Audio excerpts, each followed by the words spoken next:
বৰ্তমান উপস্থিত আছোঁ আজি ওদালগুৰি জিলাৰ টংলা চহৰত আৰু পুৰণি টংলা দুৰ্গা মন্দিৰত উপস্থিত আছোঁ যিহেতু আজি মহানৱমী আৰু মহানৱমী সকলোকে শুভেচ্ছা জনাইছোঁ টংলাৰ পৰা আমি আৰু আমি পুৰণি টংলা দুৰ্গা মা মন্দিৰৰ কিছু দৃশ্যাংক আপোনালোকক দেখাম যিহেতু ভক্তপ্ৰাণ ৰাইজৰ ইতিমধ্যে সমাগম ঘটিছে আৰু পোনপটীয়াকৈ আপোনালোকক টংলাৰ যি পুৰণি টংলা দুৰ্গা মন্দিৰ আছে সেই দুৰ্গা মন্দিৰৰ কিছু দৃশ্যাংক ইতিমধ্যে দেখাইছোঁ আপোনালোকক আৰু এনেদৰে ক'ব লাগিব আচলতে এনেদৰে চবে চাকি বন্তি প্ৰজ্বলন জ্বলাই এনেদৰে দেৱী দুৰ্গাৰ আশীষ লৈ আছে আৰু এয়া পোনপটীয়াকৈ আপোনালোকক দেখাই আছোঁ আমি টংলা চহৰৰ পৰা।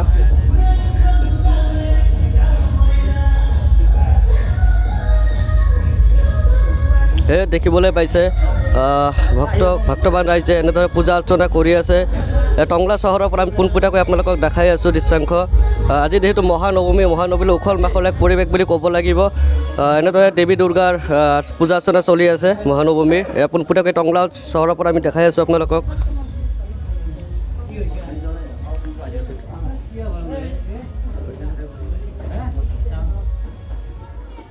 আজি দিনটোত নৱমী আৰু দশমী তিথি পৰিছে। আজি মা দুৰ্গা বিদায় গ্ৰহণ কৰিব। আজি এই মুহূৰ্তত পুৰণি টংলা যিখন শ্ৰী শ্ৰী পুৰণি টংলা সাৰ্বজনীন দুৰ্গা উৎসৱ পূজাস্থলী ইয়াত উপস্থিত হয় আপুনি সেৱা লয়, কি অনুভৱ কৰিছে এই মুহূৰ্তত, কি ক'ব? নমস্কাৰ। পোনপ্ৰথমে আজি নৱমী আৰু দশমীৰ দিনত পুৰণি টংলা বহু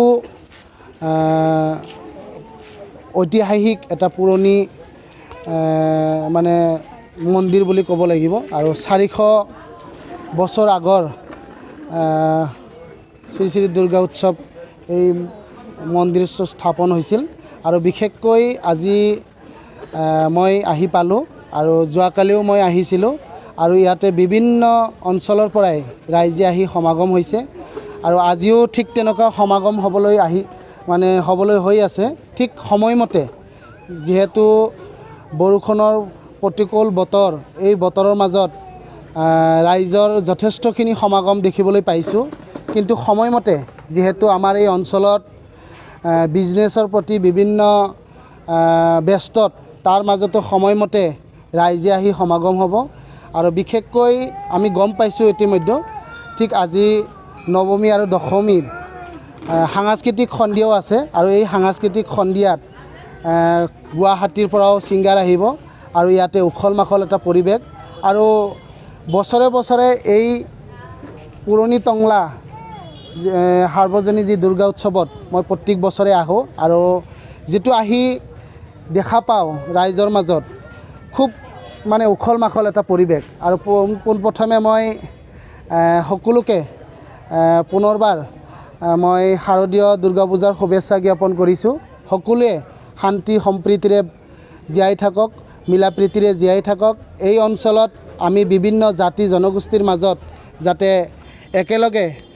মানে মিলা প্ৰীতিৰে হাতে হাত ধৰি যাতে আগুৱাই যাব পাৰোঁ। বিশেষকৈ মই আজি ৰাইজৰ মাজত আৰু এই পুৰণি টংলা বুলি ক'লে আৰু এটা নামাকৰণে জনাজাত যে কুকুৰা কাটা বুলি, এই কুকুৰা কাটা বুলি ক'লে মানে বিখ্যাত বুলি ক'ব লাগিব আৰু বিশেষকৈ মই এই অঞ্চলৰ ৰাইজৰ লগত থাকি মই বহুত ভাল পাওঁ আৰু অনাগত দিনবিলাকত ৰাইজৰ মাজত আহিম আৰু বিশেষকৈ মই নিজে আহি দেখিবলৈ পাইছোঁ যে আজি মন্দিৰখন যিহেতু আমাৰ ইতিমধ্যে সন্মানীয় শ্ৰদ্ধাৰ অতি মৰমৰ প্ৰমোদ বড়ো ছাৰে ইনগ্ৰেশ্যন কৰিলে আৰু বিশেষকৈ অনাগত দিনবিলাকত আমাৰ মঠ মন্দিৰবিলাক এই অঞ্চলত কৰিব লগা আছে আৰু বিশেষকৈ অনাগত দিনবিলাকত যদি মই ৰাইজৰ মাজত থাকি ৰাইজে যদি আশীৰ্বাদ আৰু শ্ৰী শ্ৰী মা দুৰ্গাৰ আশীৰ্বাদ মৰ্মে যদি অনাগত দিনবিলাকত ভাল পজিশ্যন লৈ আহোঁ, অনাগত দিনবিলাকত মই নিশ্চয় ৰাইজৰ মাজত থাকি যিখিনি মঠ মন্দিৰবিলাক সেইখিনি কৰিবৰ কাৰণে মই চেষ্টা কৰিম আৰু বিশেষকৈ আজিৰ যি সমাগম মানে ৰাইজৰ যিটো ভিৰ ঠিক সময়মতে হ'ব আৰু ঠিক আহি আছে। আমি দেখিবলৈ পাইছোঁ সন্ধিয়া ঠিক 7টা বজাৰ লগে লগে সাংস্কৃতিক সন্ধিয়া আৰম্ভ হোৱাৰ লগে লগে ৰাইজৰ মাজত এটা উখল মাখল পৰিৱেশ হ'ব। বৰষুণৰ মাজতে কিন্তু আপুনি খৈৰাবাৰীৰ পৰা ইয়াতে আহিছে, কেনেকুৱা লাগিছে আপোনাৰ? চাওক, বৰষুণ বতৰত প্ৰতিকূল বতৰতো যি দিনটো দিন আমাৰ যেতিয়াৰ পৰাই অষ্টমী, নৱমী আৰু দশমীৰ দিন, এই 3 দিন ধৰিও যি মানে প্ৰতিকূল বতৰ যি বৰষুণ বতৰত হ'লেও কিন্তু আজি ৰাইজৰ যি সমাগম হৈছে আৰু বিশেষকৈ আমাৰ এই অঞ্চলৰ ৰাইজে বিচাৰে যে এটা উখল মাখল পৰিৱেশ আৰু দুৰ্গা মা বুলি ক'লে আমি মাক শ্ৰদ্ধা কৰোঁ ভক্তি কৰোঁ আৰু বিশেষকৈ আমি কোটি কোটি প্ৰণাম কৰোঁ আৰু বিশেষকৈ এই পূজা যেতিয়া আমি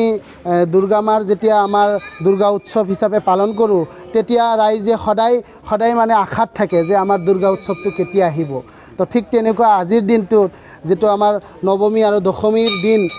দ্বিতীয় পৰ্যায়ত আহি পালে তো খুব ভাল লাগিছে আৰু বিশেষকৈ মই অনাগত দিনবিলাকত আৰু আহিম আৰু এই অঞ্চলত বিশেষকৈ খালেংদুৱাৰ মুদৈবাৰী খৈৰাবাৰী সমষ্টিত বিশেষকৈ বিভিন্ন জাতি জনগোষ্ঠী বসবাস কৰে আৰু বিশেষকৈ কাম কৰিব লগা বহুত আছে লক্ষী মন্দিৰ হৰি মন্দিৰ আমাৰ শিৱ মন্দিৰ দুৰ্গা মন্দিৰ তো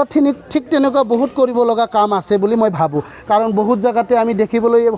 পাইছোঁ যে মঠ মন্দিৰবিলাক হোৱা নাই তো ইতিমধ্যে মানে যেতিয়া সময়বিলাক আহে অনাগত দিনবিলাকৰ ৰাইজৰ আশীৰ্বাদ মৰ্মে মই সেইখিনি কৰি যাম বুলি মই আশা ৰাখিছোঁ। ঠিক আছে, ধন্যবাদ।